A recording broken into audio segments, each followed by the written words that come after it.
Friends, we'll start with the X-ray diffraction now. So far we have talked about how X-rays are generated and what are characteristic X-rays, what are white radiation, and we also talked about how to cut off certain radiation, characteristic radiation, from a mixture of characteristic radiations. For example, what is called filtering, we talked about it. So now we have an X-ray of a particular radiation, let's say called copper K alpha, let's say. So if I use this copper K alpha onto a sample and I want to use it to identify the crystal structure of that sample, how does the whole thing work? To understand this, let us understand the whole concept of the diffraction. So the diffraction works from a principle that materials are crystalline in nature. In the first class, we talked about crystalline amorphous materials, and crystalline materials are those which have periodicity, we said, either periodicity or quasi-periodicity. We also introduced the concept of quasi-crystals. So if I assume that crystals have certain periodic arrangement of atoms, and we can always say that there are certain atomic planes in them. Okay? And we also talked in one of the classes how to index these planes, and we started calling them with certain numbers called HKL. And let's say if I take a crystal with certain atomic planes, a number of planes in them which are all parallel to each other, and the distance between these planes is what is called D, which is called interplanar distance. And if an X-ray now is falling on this particular sample with some incident X-ray with certain theta angle of incidence, it is now diffracted like this, and we all know that the diffracted beam also will have the same angle, okay, because this is basically elastic collision. So if it is like that with a certain same angle as theta, now if I look at a set of parallel X-ray beams with another beam which is parallel to this falling on this and then again getting diffracted like this, now this beam that is coming out, the diffracted beams that are coming out, whether they have an intensity or not depends on whether there is a constructive interference between these beams coming from parallel planes. Okay, this is an incident beam, this is a diffracted beam. If there is a constructive interference between these, then only you will have some intensity of a diffracted beam. If there is no constructive interference, you will not. And this constructive interference has been given by a certain condition that if I look at the path traveled by these X-rays, for example, if I draw a perpendicular from here and draw another perpendicular from here, you can see that this, if I call this as 1, if I call this as 2, and if I call it as 1 dash and call this as 2 dash, 1 is an incident beam falling on certain plane, top plane. 2 is another incident beam falling on plane number 2, let's say some other plane which is parallel to it. And again 1 dash is a diffracted beam coming from the one incident beam 1. 2 dash is a diffracted beam coming from this. If I look at it, this 1 and 2 up to here, they have the same length, right? And similarly 1 dash and 2 dash up to here, they have the same length. Only difference is that 2 is traveling an extra path by this. Okay, so this is what is called the path difference for 2 with respect to 1. And if this path difference is integral multiples of lambda, then only the constructive interference will take place. This is the principle of diffraction. If you want constructive interference so that the beam has certain intensity, you have to have this condition satisfied. What is the path difference? To understand this, we know that if this is theta, this is 90 minus theta. right? Because this is a right angle. Okay, so if this is 90 minus theta, if I draw a line here, okay, and this is 90 degrees, so this is also theta, right? So similarly, this is also theta. If that is the case, then I can write sine theta is this. If I call this as x distance, okay, x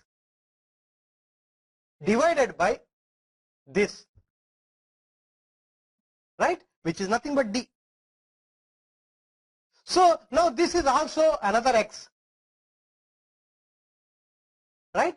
So you can always say, so x is d sine theta,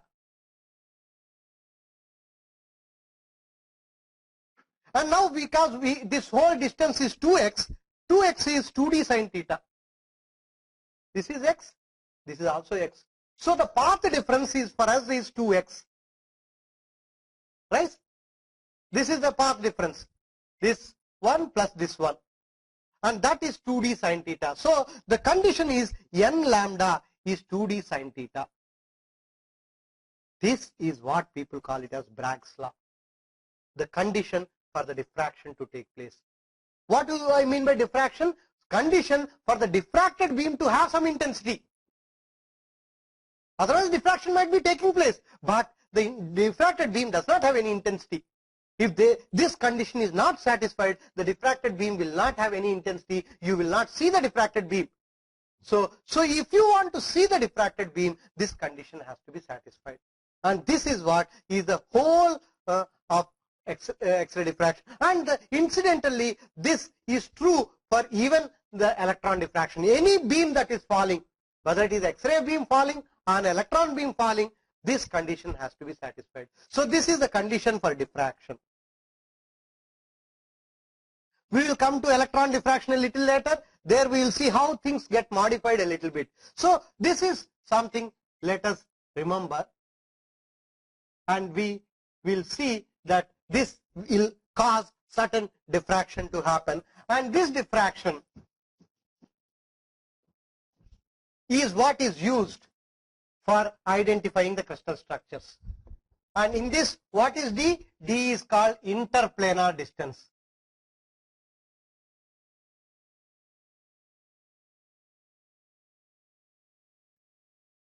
Distance between certain planes, and this interplanar distance is related to the plane, the nomenclature that we are using for the plane. That means the indices of the plane. For a cube, usually people have seen that this is given by this formula. For different crystal systems, it is different. Let's only use the cubic. It is very simple. So D is related to lattice parameter, and it is also related to the HKL. So D for a given HKL is this. And you can see that because D is inversely proportional to the HKL, so as the planes, the indices increase. For example, for a 100 plane, D of 100 is what? Is A by square root of 1 square plus 0 square plus 0 square, and as a result it is A by 1. This is equal to A. If I take a 200 plane, D of 200 is what? Is 2 square here, and 0 square and 0 square. So 2 square is 4, square root of 4 is 2, so A by 2. So you can see that as the indices are increasing, that means I go from low index planes to high index planes. For example, if I take 222, D of 222 is A by square root 12. 4 plus 4 plus 4, right? So you can see that as I increase the indices, D is decreasing. D is inversely proportional to 1 by this, A square plus K square plus L square. in the root. This is something which we have to remember. As we go along, we will be using this more and more. So I know that this particular D in this formula is related to the lattice parameter and the plane that we are talking of. For a given plane, there is a particular D. Because A is fixed, the plane is fixed, then D is fixed. If the D is fixed, theta is fixed. If lambda is fixed. So we are going to see how various X-ray diffraction techniques have come out based on this simple formula called n lambda equal to 2d sin theta. And out of these techniques, the most historically, the first technique that has been developed is called Lave technique. In a Lave technique, what people have done is they have taken a white radiation, that means X-rays with various varied lambda. X-ray with a bunch of lambdas. You remember we have talked about this radiation where intensity versus lambda. So you can have a radiation where X-rays have varied lambdas and varied intensities. And such a lambda if I take and send it to a sample with which is a single crystal. Okay. A single crystal is what? Single crystal is that where the atoms are periodically arranged inside the crystal in a particular orientation. So it has one fixed orientation, and this whole single crystal can be called as one single grain.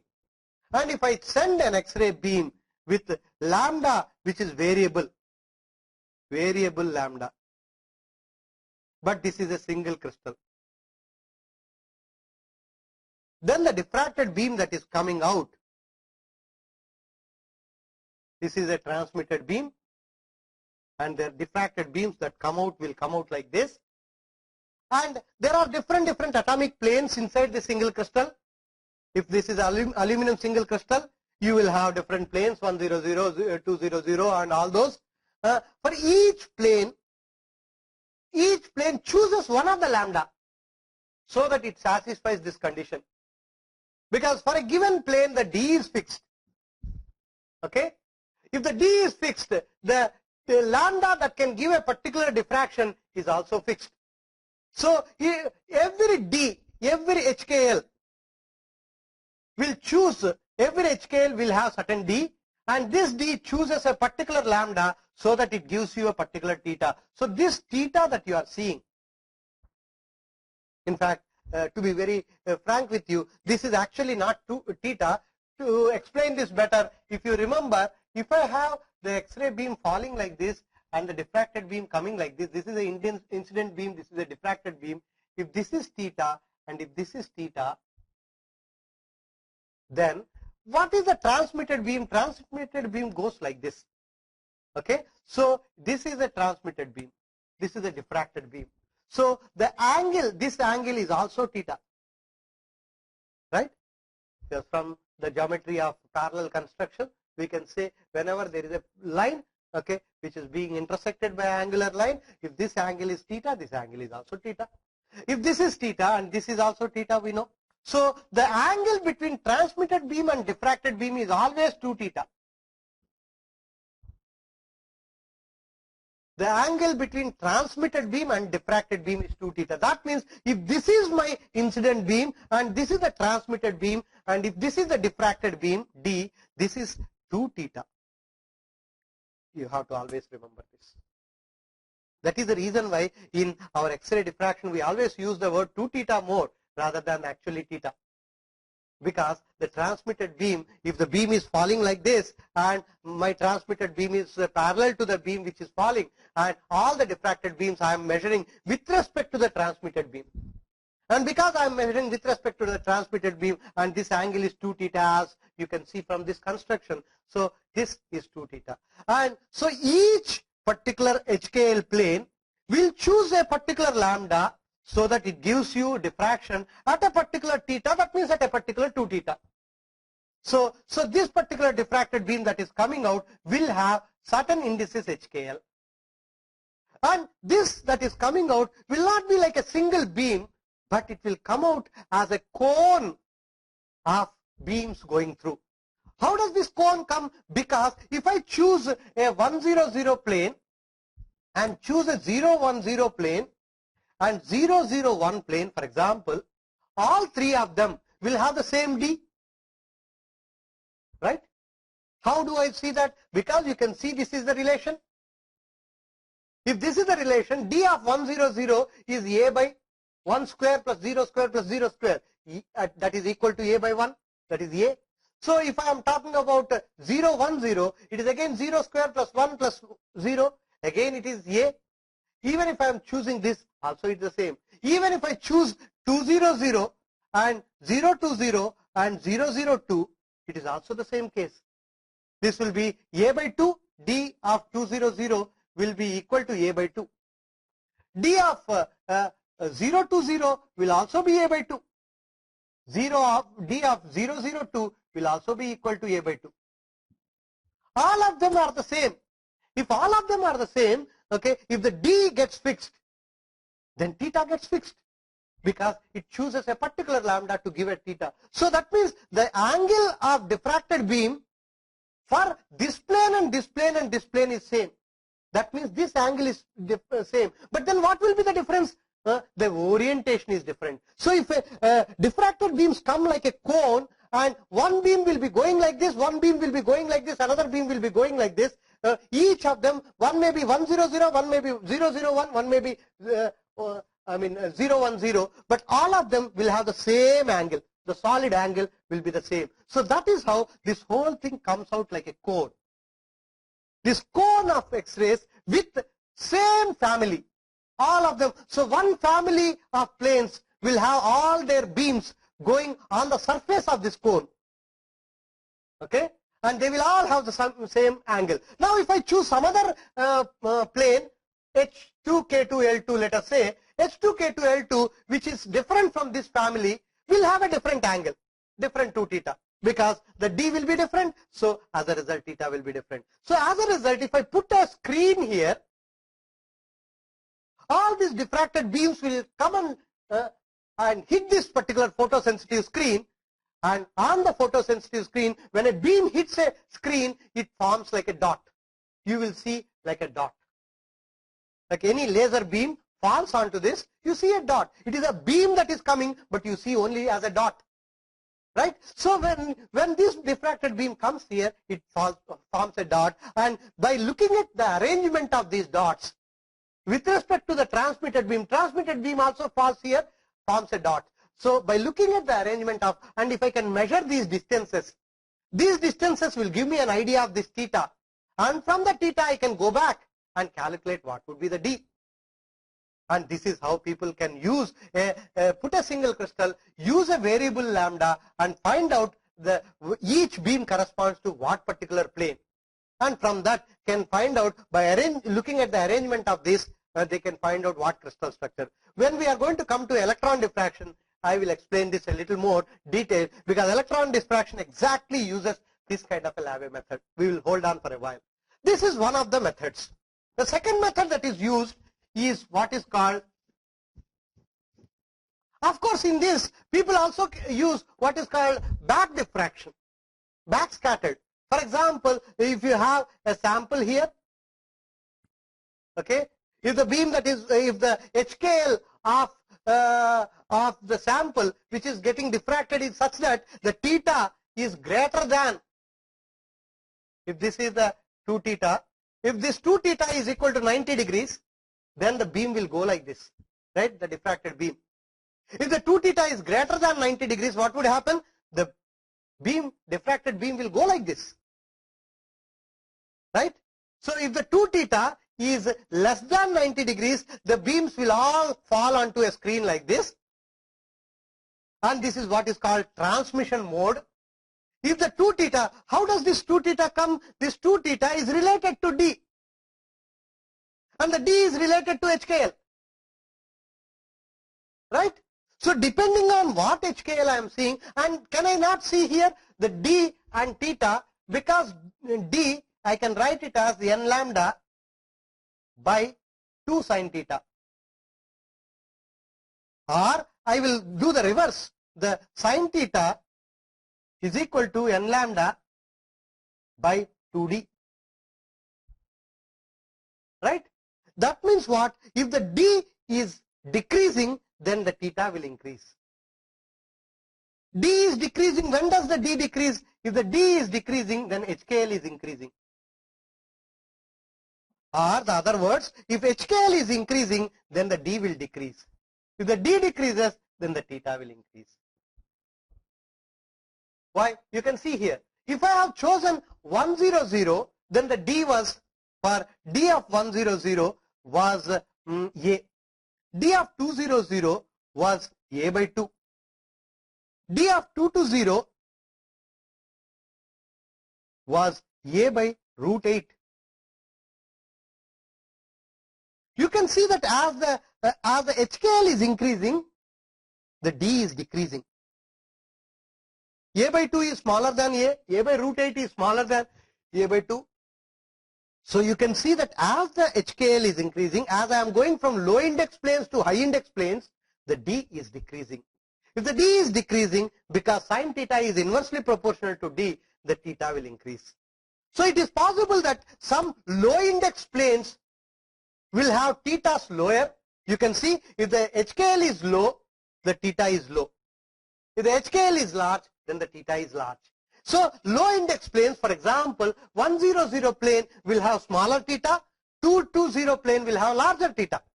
So it is possible that there are some HKL planes where their theta is such that the 2 theta is greater than 90.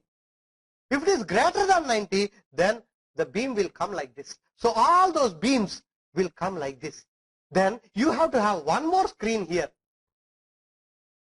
Okay, such that the beam which is with a hole here, so that the transmitted X-ray beam will go through this hole of that particular screen, and then it gets the beams, the diffracted beam come in a reflected mode and come and hit this. This is what is called backscattered diffraction. This is called transmitted mode. This is called backscattered mode. So if I have two screens, photosensitive screens, and I look at both of them, some of the planes I will be able to catch here, some of the planes I will be able to catch here, and looking at all, wherever these planes are hitting, looking at these distances, I will be able to calculate the D spacings, and from the D spacings I can calculate the A, and I will be able to find it out. We will come to how to calculate it a little later, and I am just only giving you a principle behind the technique, and the actual calculation we will come to it after a little while. So you can see that there are two modes in the Laue method. One is called transmitted mode, which is used for low index planes where the 2 theta is less than, the 2 theta is less than 90 degrees. Wherever the 2 theta is greater than 90 degrees, that means for high index planes where the 2 theta goes beyond 90 degrees, you use a backscattered. And that is how you can find out the crystal structure. And now if you go to the next method, these are all more of historical in nature. Nobody other than I would say physicists who are dealing with single crystals. There are very few people who deal with actually single crystals.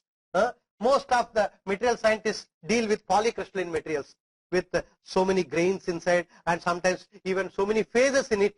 We rarely even deal with single phase materials. So as a result, the situation is more complicated. So as a result, most of the people do not use Laue method anymore.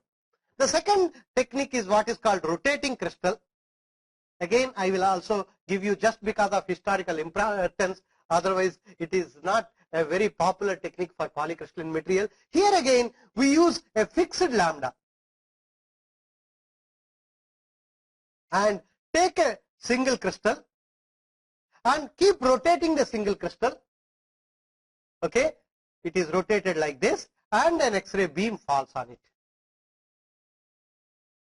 And because this is being rotated, all the X-ray beams that are the diffracted beams that are coming out will come and fall onto a cylindrical screen. A cylindrical sheet is kept.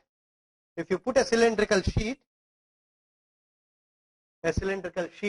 which is a photosensitive sheet with some hole here and with some other hole here, so that the transmitted beam can go.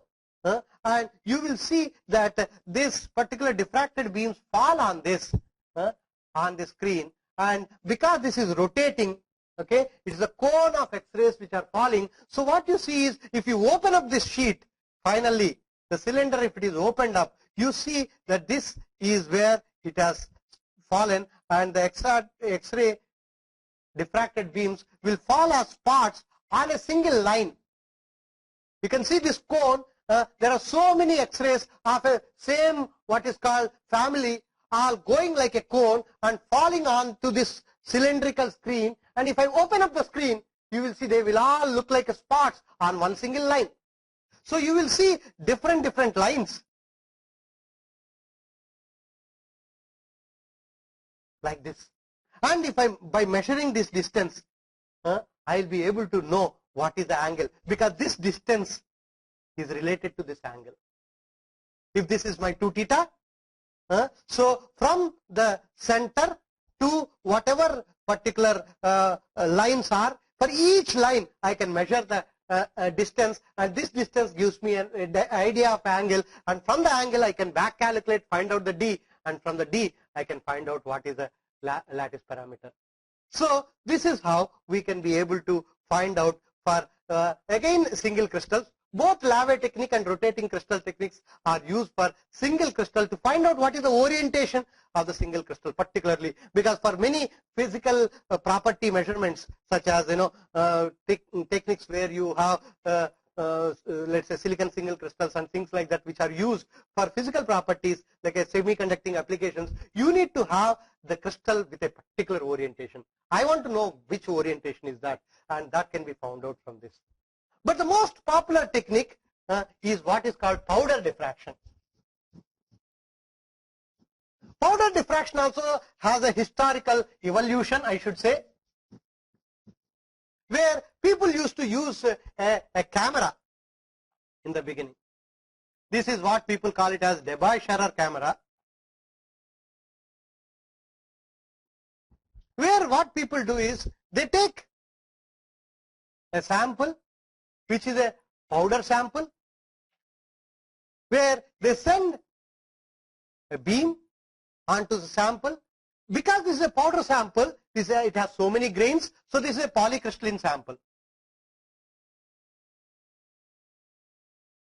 So what we are doing here is we are using a fixed lambda. Please remember, in the Lave technique we are using a variable lambda. In the rotating crystal we are using a fixed lambda. Again, in the powder diffraction we are using a fixed lambda. What do I mean by fixed lambda? I have taken an X-ray which has the K alpha, K beta. I have done the filtering, removed the K beta, and I am using only the K alpha monochromatic. So I made sure that one single lambda is falling onto my sample. Okay, and now if it is falling onto my sample, now what I see is again a diffraction that is happening, and this diffraction is happening like this, and this is the transmitted beam, and this is 2 theta.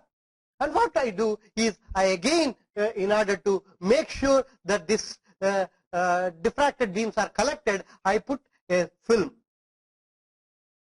like this, okay, with a kind of it's like a strip of film, which is so you have a beam coming like this, and the beam falls onto a sample, and the beam comes out in all the directions, and you put a strip of film which is like a cylindrical strip of film, and the beam falls here.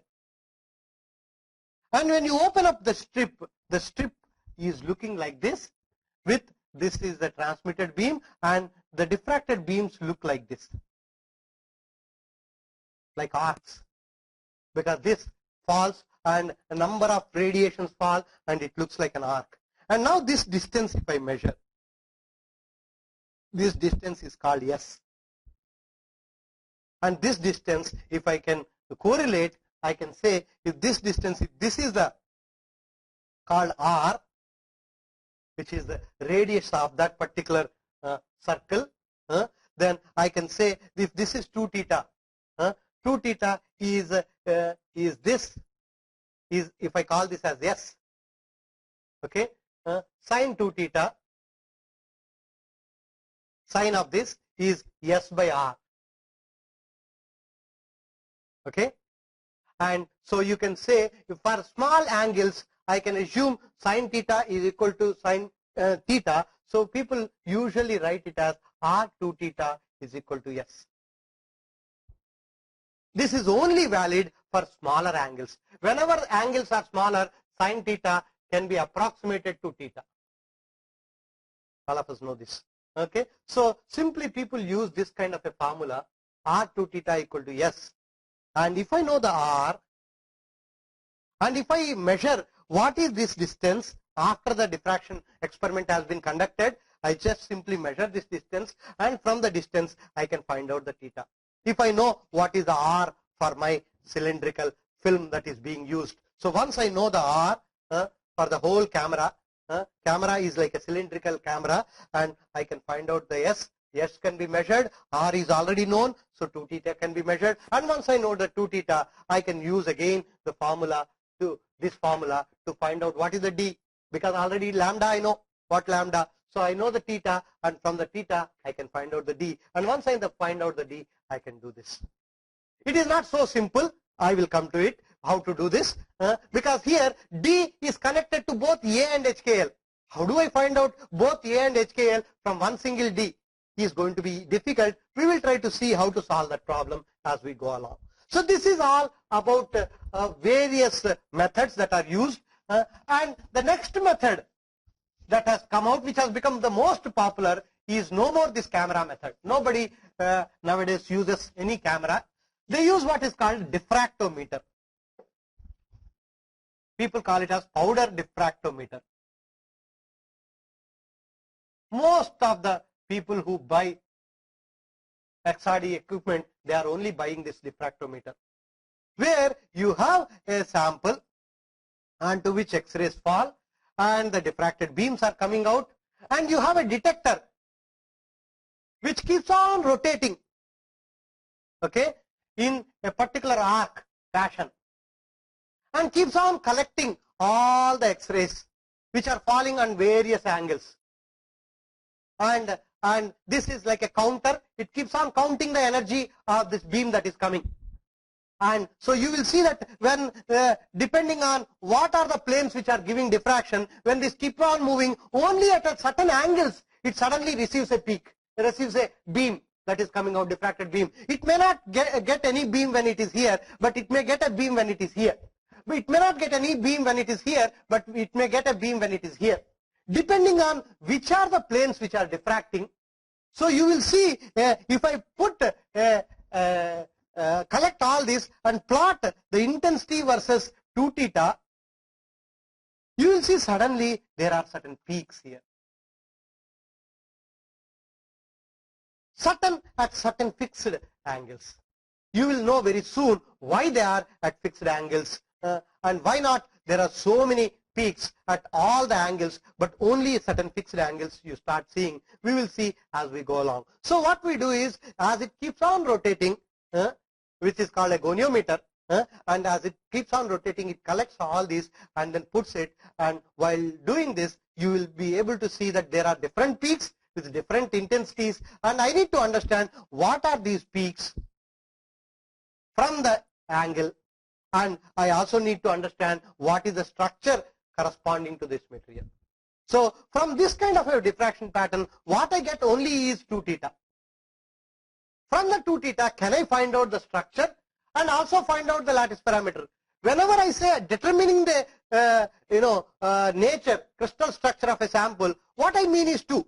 One, I need to know what is the crystal structure. Second, I need to know what are the lattice parameters. Only when I know both these, I can say I have determined the crystal structure. Otherwise not. Simply knowing that this is FCC, you see there are so many FCCs. For example, aluminum is FCC. Okay, and I also know that the platinum is FCC, nickel is FCC. So all of them are FCC. So which material it is? How do I know? Only by knowing the lattice parameter. The lattice parameter of aluminum is different, the lattice parameter of platinum is different, lattice parameter of nickel is different. So only when I know that it is FCC and it has this lattice parameter, then only I can assign, oh, this is aluminum. Okay? Until then, I will not be able to say what material it is. So my goal is to see that I know the structure, I know the lattice parameters. So now the question is how to find out this. So can I use a diffractometer to do this? We say yes. How do we do it is what we are going to see right now.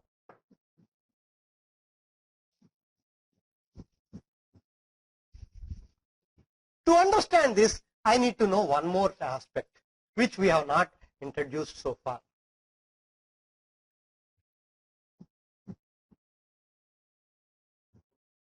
That is, in a diffraction pattern which has an intensity versus 2 theta, I get a peak like this, let's say. This peak has two characteristics. One, it has a position, it has a certain intensity. Of course, it also has certain breadth. In principle, every X-ray diffracted beam should be only a single vertical line. In principle, if perfect constructive interference and perfect destructive interference takes place, you should actually get this. The reason is lambda equal to 2d sin theta. What does it say? That means constructive interference takes place only when the diffraction angle is a Bragg angle.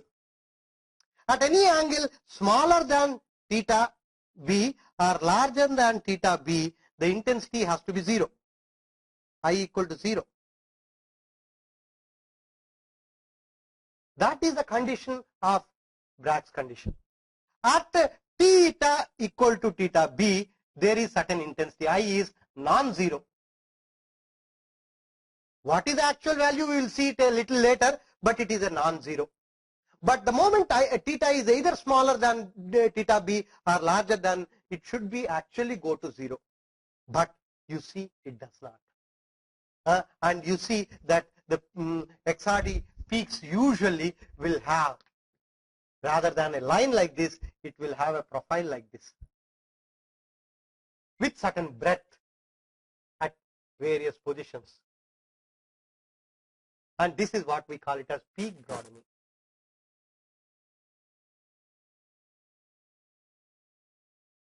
And this peak broadening is characterized by what is called FWHM. Because the broadening is varying from bottom to top.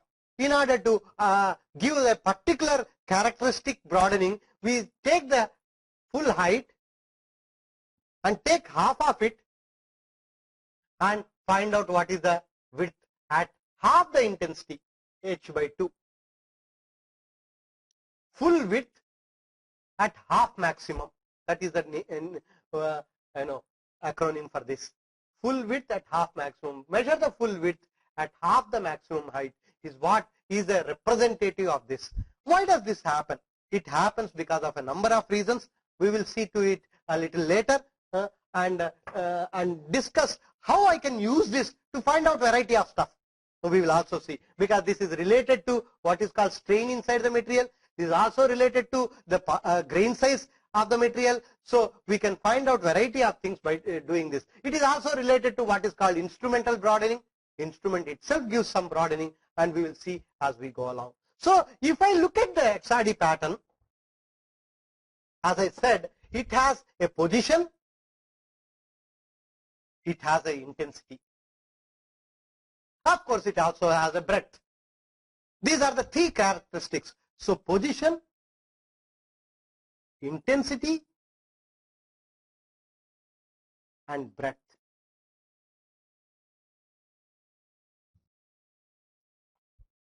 These are the three characteristics of anything. When I say intensity, people usually have a tendency just to measure the height. In principle, that is wrong. What you have to do is find out the area under the peak. This is what we call it as the integrated intensity. I will tell you a little later why this becomes important when we are going to deal with how this peak broadening matters. At that time, I will tell you why integrated intensity is important. Sometimes you may see that the peak may be broad. Sometimes you may see a peak may be very sharp. The same material, you would see this happening. For example, if I take aluminum, let us say, by some means I make it nano. Okay, I do regularly in my research, we do what is called high energy ball milling. So if you take aluminum and do this ball milling, what you see is when you have not done the ball milling, aluminum may give you a certain peak like this. The moment I have done ball milling, the peak becomes like this. The peak position will not change, but peak becomes broad. The area under this peak and the area under this peak will always be the same. So for a given HKL, the I is fixed. What does that I depend on is what we are going to see right now. Okay, so we say that the peak position depends only on the lattice parameter. We will come to it as we see it, because you can see that D is A by square root h square plus k square plus L square. So that means what? And we know the lambda equal to 2d sin theta. This is what we call it as first order reflection. N is taken as 1. So first order reflection, lambda equal to 2d sin theta. So that means theta depends on d for a given lambda. Because in powder diffraction we are fixing the lambda. Lambda is always fixed. So I am using a monochromatic radiation. If I am using monochromatic radiation and theta depends only on d. D depends on A. Right? So as a result, we always say the peak position depends on the size of the lattice. Because A tells you how big is the lattice or how small is the lattice. So if the lattice is very big, if the A is large, then the D is large. If the D is large, the theta is small. Why? You can see sin theta is inversely proportional to D. So as a result, we can say that position, peak position depends only on A. For a cubic, if it is non-cubic, it depends on A, B, C, all those things. But we can say that the peak position depends on lattice size, whereas peak intensity depends on something else. What does it depend on is what we will see right now. So please remember, every XRD peak has three characteristics. It has a position, it has an intensity, and it has a breadth. We will try to attack all of them to find out what do they give information to us. So let's look at this peak intensity. Peak intensity, people have found out, is related to what is called square of a structure factor. What is structure factor? Structure factor is, if I take a sample and if I send my X-rays, the X-rays are getting diffracted. This is the transmitted beam, this is the diffracted beam, this is 2 theta. They are getting diffracted. Where are they getting diffracted? What is diffracting them? It is the electrons inside the material which are diffracting it. Right? This material has certain electrons. The X-rays are interacting with those electrons, and these electrons are the ones which are getting causing the diffraction to happen. So as a result, this diffraction is coming from the unit cell. So if I know how many electrons are there inside a unit cell, okay, I will be able to know what is the intensity of the diffracted beam that is coming out. So this particular diffracted beam, this is coming out, is related to the diffraction that is happening from the whole unit cell, because unit cell is the building block for us. If I am talking of aluminum, aluminum has certain unit cell. Okay, if it is iron, iron has certain unit cell. So it is the diffraction that is taking place from one single unit cell is what is called F. Okay, if we will stop now and then continue in the next class.